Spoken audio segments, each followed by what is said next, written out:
kainahan. So, umagang-umaga ito guys at nagigising nga lang ni Bibi.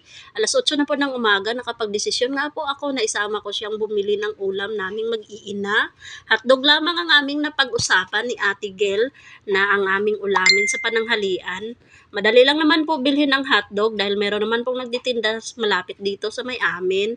Kaya naman, walang problema kung isasama ko man si Bibi dahil malapit lang naman, ilang lakaran lang. After kong ambihisan si Bibi ng kanyang damit na pangtulog, saka naman po siya inaayusan ng buhok at nais ko nga pong headbanan.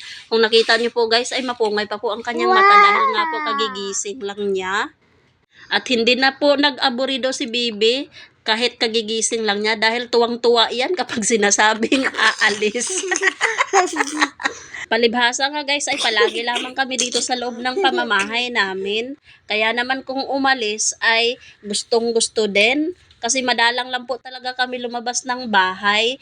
Pero si Baby, madalas ko po siyang inilabas sa tuwing umaga dahil gusto ko nga po maarawan. Namumuti na nga po kami o namumutla na nga po kami dito sa loob ng pamamahay. Wala na nga pong vitamin sa araw. Kaya naman, nais ko pong ilabas siya talaga tuwing umaga upang makasagap naman po ng vitamins ng araw. Vitamin A, ika nga.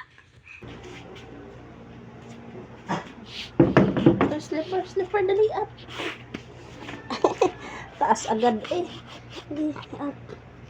Tuwang-tuwa naman si Bonsai nung sinusuotan ko na nga po siya ng slipper. Medyo nahirapan nga po akong magsuot ng slipper sa kanya dahil ang slipper na ito mula nang binili ko ay noong December pero kabilis naman po nalaki yung kanyang paa. Malaki pa po ang extension nung binili ko ito pero ngayon ay halos masikip na rin.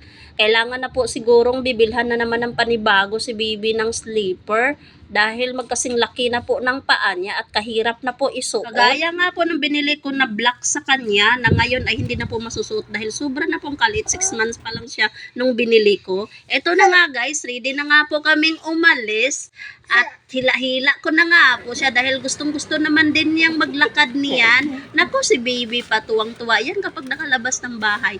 Tingnan nyo naman. Talagang ready din siyang humarap sa camera. Ganyan si Baby ko. Ang plano ko sana guys ay magpunta nga po kami ng palengke ni Baby. Buti na lang ay dumaan kami dito sa malapit sa may amin na nagtitinda ng mga gulay. At kung minsan may mga karne din po katulad ng karning manok, baboy at iba't ibang mga ready to lutuin na guys katulad ng hotdog. Napatanong ako at mabuti naman meron dahil hindi na ako mapapalayo dahil malayo-layo nga ng konti yung palengke. So kahit paano, malapit lang. At hindi kami mapapagod, di bubunsusay ko.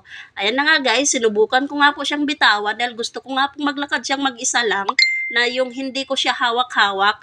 Pero ayan, habol-habol niya ako dahil gustong-gusto niya talagang humawak sa akin. Sa bandang huli na malapit na dito sa may gate namin, napayag ko rin siya na lang ang maglakad. Yun nga lang nakakatakot kasi parang madadapa.